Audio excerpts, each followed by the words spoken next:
guys, my name is Yu Yuan. Welcome to another episode of The Footprints, presented to you by MAHSA Medical Society. The Footprints is an initiative taken by MAHSA Medical Society to recognize the contribution and also achievements by fellow MAHSA medical students. If you haven't watched our first episode, you can check out from our YouTube page and also Facebook page.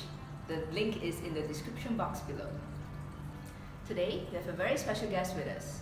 Besides being a full-time medical student like all of us, he's also a community first responder with St. John Ambulance Malaysia. Now let's hear more about Jovi, a third-year medical student. Hi Jovi. Hi. Hi everyone, my name is Jovi Choo, a third-year medical student from MAHSA University. I'm from Seremban. So till now, I've been in St. John Ambulance Malaysia for up to almost 9 years now. My role in St. John Ambulance is actually an officer in charge of first aid training with my area, first and last area, and also a voluntary medic with our emergency medical services. So Jovi, can you tell us more about what you do as a first responder? Right, so as a first responder, I attend to emergency cases via ambulance when someone calls 999. So for example, when a 999 call comes into the call center, it will then be distributed to hospitals nationwide according to the location. And then from the hospital, it will then be given to us, the emergency responders, or the ambulance workers as you see, to respond to those cases. So in the ambulance itself, there will be 4 members who will be responding.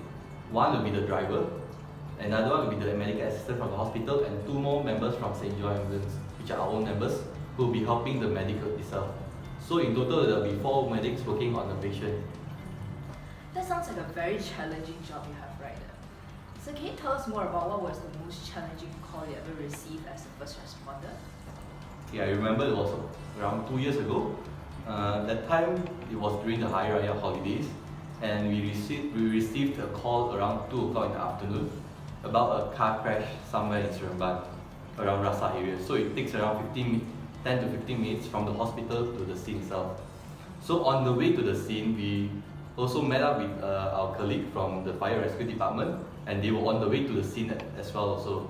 So then once we reached the scene together, what I saw actually was that it was on top, it was on the slope of a hill, and a bus crashed with a kancil car.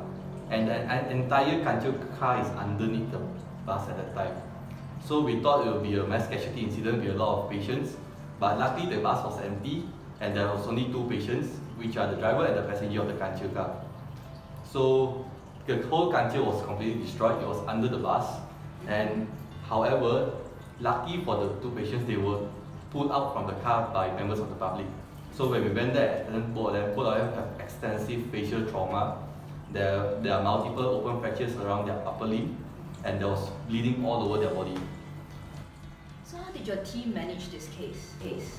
So we followed back to our basics ABC, and we tried to protect their cervical spine. We applied spleen to immobilize any fractures to their arms, and at the same time we tried to stop any bleeding before we send them to hospital. So we tried to stabilize them and then transport them to hospital as soon as possible. As a community first responder, you witnessed a lot of death. Can you tell us briefly how was your first time witnessing death? Okay, I remember it was when I was 18 years old during the Hari Raya holidays, and I was on night shift that night when we received a call around 2:30 in the morning from a woman claiming that her husband is unresponsive when she tried to wake him up for prayers. And the location itself is a very tricky one because it's in a small village outside of Seremban. So it took us almost 20 minutes to respond from the hospital itself. So upon arrival, we found that the man was unresponsive and not breathing. So we started CPR immediately, and we tried to defibrillate him also at the time. However, as per protocol, after 30 minutes of resuscitation and there was no signs of life, we have to declare him dead. So I remember that as always the first case that I've witnessed death, and that will always be in my memory. So how do you feel at that moment? It didn't affect me much because I always try to not bring it back home. But I'll just discuss the case with my colleagues on any ways that we can improve in delivering our care to our patients. But I don't think that it will affect me much. I just try to show some respect to the dead and at the same time to the family members as well. What do you enjoy about being a community first responder? Being in St. Joe Ambulance itself, I've met many new friends from different walks of life. I have friends who are lawyers, engineers, even school teachers itself.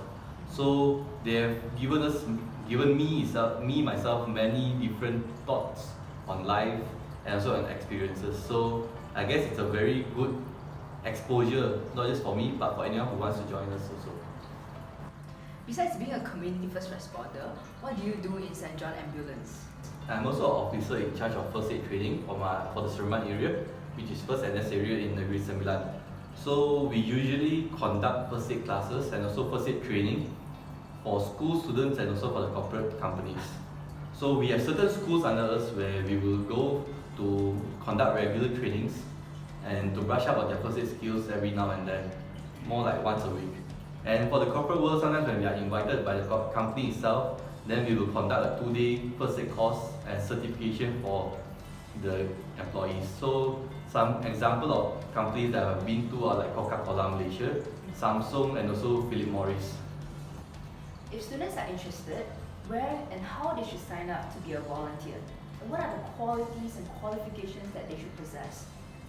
So there are many organizations in the country where anyone can sign up to, be it governmental, non-governmental, or any private organizations. So for example, for the governmental organization will be the Civil Defence Force. Non-governmental will be like the St. John Ambulance or the Red Crescent Society. And there are many private medical companies where they offer first aid training to the members of public too. So what you need to do is just to approach them and tell them you want to sign up for a first aid class. That's your first step into joining any of these organizations.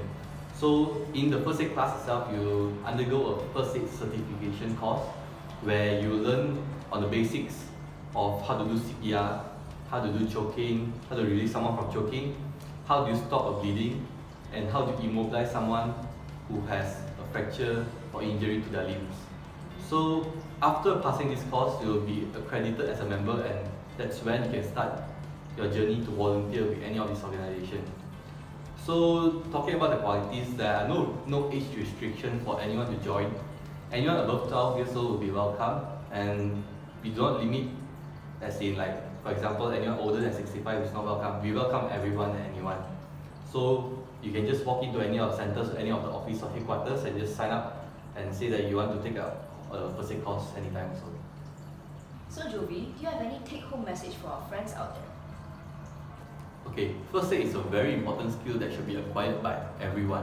So for example, someone who has an out-of-hospital cardiac arrest will have very little chance of survival if people around him do not know how to help the person before the arrival of an ambulance. However, compared to someone who collapses in the public and surrounded by people who knows how to do first aid, how to do CPR, they can help by starting CPR early before the arrival of the ambulance. That will significantly increase the chance of survival by almost 30%. So anyone and everyone can learn first aid. It's not just about doing CPR. You can help someone who is choking, you can help stop someone's bleeding, or even someone who has fainted. So you can be the difference between someone's life and death. Thank you, Jovi. We're so delighted to have you here today with us, and thank you so much for spending your time here and sharing your valuable experiences with us. You're welcome.